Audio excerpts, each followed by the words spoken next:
வணக்கம். திசைகளின் 10 மணி செய்திகள். முஸ்லிம் இந்து அமைப்புகளின் சந்திப்பு மலேசியாவின் உண்மையான உணர்வை பிரதிபலிக்கிறது. பிரதமர் அன்வார் பாராட்டு.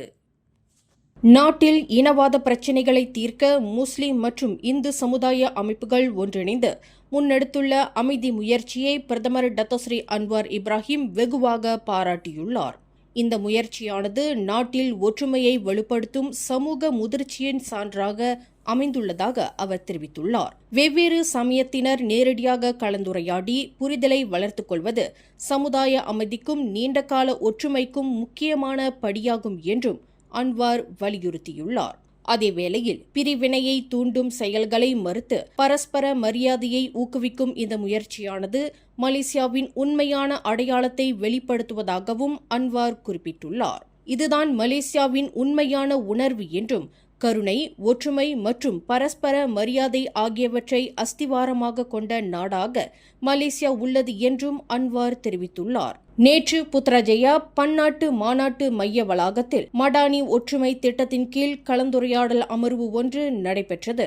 அதில் மலேசியாவில் உள்ள முஸ்லிம் மற்றும் இந்து சமுதாயத்தை சேர்ந்த அரசுசாரா இயக்கங்களின் பிரதிநிதிகள் கலந்து கொண்டு இனவாத பிரச்சினைகளுக்கு முற்றுப்புள்ளி வைக்கும் நடவடிக்கைகள் குறித்து கலந்தாலோசித்தனர் என்பது குறிப்பிடத்தக்கது.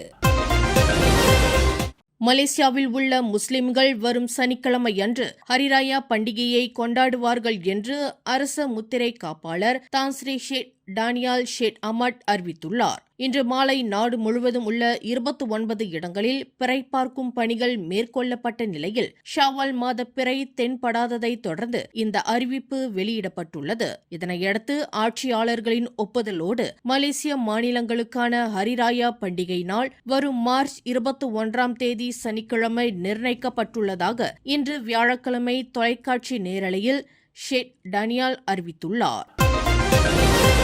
முன்னாள் பாலர் பள்ளி ஆசிரியை இந்திரா காந்தியின் மகள் பிரசன்ன டிக்ஷாவை தேடும் பணியில் தொடர்ந்து ஈடுபட்டு வரும் போலீசார் விசாரணையை ஒருபோதும் கைவிடவில்லை என்று மலேசிய போலீஸ் படை தலைவர் டத்தோஸ்ரீ முகமது காலிட் இஸ்மாயில் தெரிவித்துள்ளார்.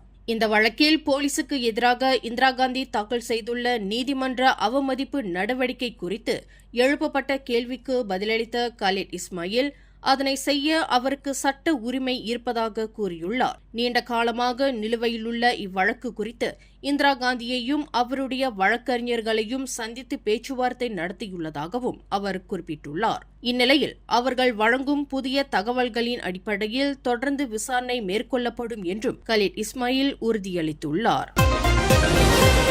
மங்கோலிய பிரஜையான அல்தந்துயா ஷரிபு கொலை வழக்கில் அவரது குடும்பத்தார் தாக்கல் செய்த மேல்முறையீட்டு அனுமதி மனுவை விசாரிக்க பெடரல் நீதிமன்றம் வரும் ஜூலை 15ஆம் தேதியை நிர்ணயித்துள்ளது. இந்த விசாரணை தேதியானது பெடரல் நீதிமன்ற துணை பதிவாளர் வான் நொராஸ்மின் கசிம் முன்னிலையில் இன்று நடைபெற்ற வழக்கு மேலாண்மை அமர்வுக்கு பிறகு நிர்ணயிக்கப்பட்டது. அரசியல் ஆய்வாளர் அப்துல் ரசாக் பகிண்டாவின் வழக்கறிஞரான அப்ரஹாம் எவும் அதனை உறுதிப்படுத்தியுள்ளார். கடந்த 2006ஆம் ஆண்டு நடந்த இக்கொலை வழக்கில் அப்துல் ரசாக் 2 முன்னாள் போலீஸ் அதிகாரிகள் மற்றும் அரசாங்கம் மீது தொடரப்பட்ட சிவில் வழக்கில் வழங்கப்பட்ட இழப்பீட்டை 5 மில்லியன் ரிங்கெட்டிலிருந்து 1.4 மில்லியன் ரிங்கெட்டாக குறைத்த அப்பீல் நீதிமன்ற தீர்ப்பை எதிர்த்து அல்தான்துயாவின் குடும்பம் இந்த ஆண்டு பிப்ரவரி 19ஆம் தேதி மேல்முறையீட்டு அனுமதி மனுவை தாக்கல் செய்துள்ளது குறிப்பிடத்தக்கது.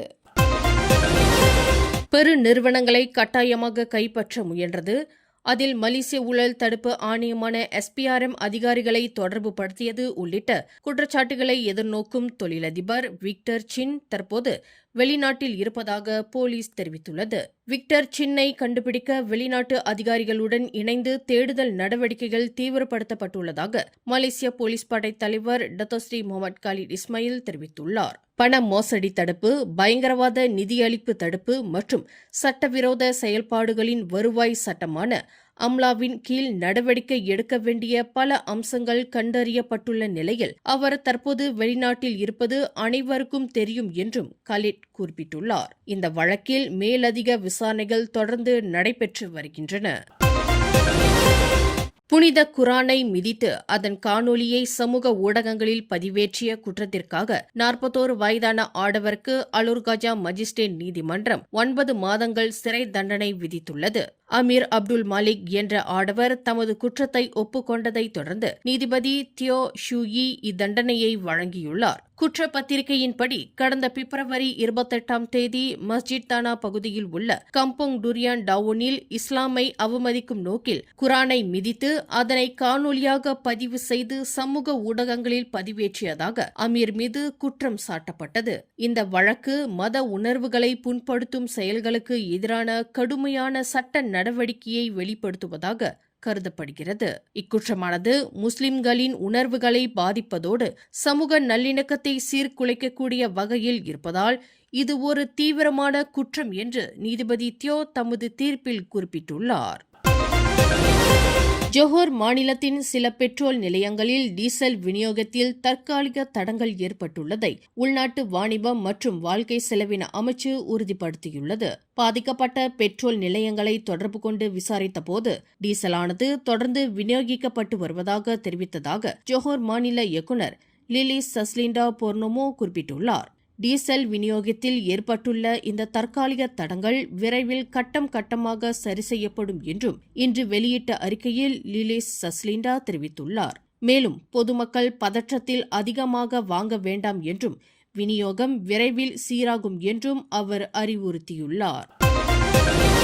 மேற்காசிய போர் காரணமாக அதிகரித்து வரும் எரிபொருள் விலைகளை நிர்வகிக்கும் அரசாங்கத்தின் திட்டம் குறித்து நாடாளுமன்றத்தில் விளக்கமளிக்கப்பட வேண்டும் என்று எதிர்க்கட்சித் தலைவர் அம்சா ஜைனுடீன் வலியுறுத்தியுள்ளார். நேற்று டீசல் விலை உயர்வு ஏற்பட்டதை சுட்டிக்காட்டிய அவர் இது போக்குவரத்து செலவுகளில் தொடர் தாக்கத்தை ஏற்படுத்தி அதன் மூலம் பொருட்களின் விலையும் அதிகரிக்கும் என்று கூறினார். மேற்காசிய போரால் உலகளாவிய எண்ணெய் விலை உயர்ந்துள்ளது என்பதை மக்கள் அறிந்திருந்தாலும் கூட அதன் தாக்கம் மலேசிய மக்களுக்கு எவ்வாறு இருக்கும் என்பதை நாடாளுமன்றத்தில் விவாதிக்க வேண்டியது அவசியம் என்று லாரோட் நாடாளுமன்ற உறுப்பினருமான அம்சா தெரிவித்துள்ளார்.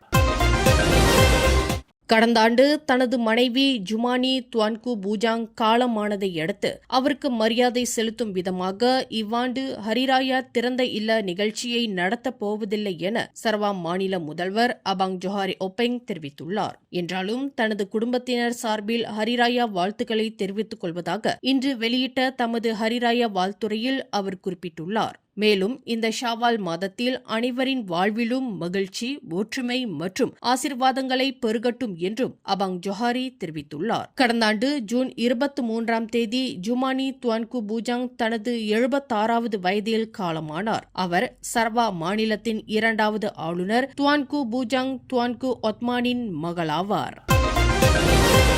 கரிக் அருகிலுள்ள கிழக்கு மேற்கு நெடுஞ்சாலை பகுதியில் காட்டு யானைகள் கூட்டம் சுற்றித் திரிந்ததை வனவிலங்கு மற்றும் தேசிய பூங்காக்கள் துறையான பெர்ஹிலேத்தான் கண்டறிந்துள்ளது. இது தொடர்பாக நேற்று புதன்கிழமை அதிகாலை 1 மணி அளவில் கண்காணிப்பு மற்றும் ரோந்து பணிகள் மேற்கொள்ளப்பட்டதாக பேரா மாநில பெர்ஹிலேத்தான் இயக்குநர் முகமது தௌஃபிக் அப்துல் ரஹ்மான் தெரிவித்துள்ளார். குட்டி யானைகள் உட்பட அந்த யானைகள் கூட்டத்தை எவ்வித அசம்பாவிதமும் ஏற்படாமல் தடுக்கும் வகையில் மீண்டும் காட்டுப்பகுதிக்குள் விரட்டியுள்ளதாகவும் அவர் குறிப்பிட்டுள்ளார். சமூக ஊடகங்களில் வைரலான 48 வினாடிகள் கொண்ட காணொலி ஒன்றில் நெடுஞ்சாலையின் ஓரத்தில் யானைகள் நின்றிருந்ததால் வாகன ஓட்டிகள் தங்களது வாகனங்களை நிறுத்தி பார்வையிட்ட காட்சிகள் இடம்பெற்றுள்ளன. ஜோஹர் பாரு மெர்செங் சாலையின் 77.3 கிலோமீட்டர் பகுதியில் கொத்ததிங்கி அருகே இன்று காலை 2 வாகனங்கள் மோதிக்கொண்ட விபத்தில் இளம் தம்பதியினர் உயிரிழந்தனர். இன்று காலை சுமார் 9:45 மணியளவில் நிசான் சென்ட்ரா காரும் 4 பேர் பயணித்திருந்த புரோட்டோன் சாகா காரும் நேருக்கு நேர் மோதியதாக கொத்ததிங்கி மாவட்ட போலீஸ் தலைவர் யூசுப் ஒத்மான் தெரிவித்துள்ளார். இந்த விபத்தில் நிசான் சென்ட்ரா காரை ஓட்டிச் சென்ற 26 வயதான இளைஞரும் அவருடன் பயணித்த 25 வயதான பெண்ணும் உயிரிழந்தனர். மெர்சிங்கிலிருந்து ஜோஹர் பாரு நோக்கி சென்ற இந்த தம்பதியினர் எதிர்ப்புற வழித்தடத்தில் சென்றதாக சந்தேகிக்கப்படுகிறது. இதனால் பசிர்கூடாங்கில் இருந்து குவாந்தான் நோக்கி பயணித்த புரோத்தோன் சாகா காருடன் மோதல் ஏற்பட்டதாக போலீஸ் தெரிவித்துள்ளது. அண்மையில் சமூக ஊடகங்களில் பிரபலமடைந்த ஜப்பான் இச்சிகாவா சிட்டி உயிரியல் பூங்காவில் வாழும் பஞ்ச் என்ற 7 மாத குரங்கு தற்போது ஒரு பெண் குரங்குடன் நெருக்கமாக பழகி வருவது சமூக ஊடகங்களில் மீண்டும் கவனம் ஈர்த்துள்ளது. டிக்டாக் மற்றும் இன்ஸ்டாகிராமில் பகிரப்பட்ட காணொளிகளில் பஞ்ச் அந்த பெண் குரங்கான மோமோச்சானுடன் முத்தமிடுவது, அணைத்துக் கொள்வது மற்றும் விளையாடுவது போன்ற காட்சிகள் பதிவாகியுள்ளன. இதற்கு முன்பாக கடந்த பிப்ரவரி மாத மையப்பகுதியில் வெளியான காணொளிகளில் தாயால் கைவிடப்பட்ட பஞ்ச் குரங்கானது மற்ற குரங்குகளால் தொந்தரவு செய்யப்பட்டதாகவும் பின்னர் ஐக்கியாவின் மெத்தை பொம்மை மற்றும் மனித பராமரிப்பாளரை நம்பி ஆறுதல் அடைந்ததாகவும் கூறப்படுகிறது. ஆனால் தற்போது மோமோச்சானுடன் பஞ்சின் நெருக்கமான உறவு இணையவாசிகளை நிம்மதியடைய செய்துள்ளது. மேலும் செய்திகளை தெரிந்து கொள்ள கீழே இருக்கும் பெல் பட்டனை அழுத்துங்கள். உங்கள் மகிழ்ச்சியை வெளிப்படுத்த லைக் மற்றும் ஷேர் செய்யுங்கள். தொடர்ந்து திசைகளோடு இணைந்திருக்க சப்ஸ்கிரைப் செய்யுங்கள்.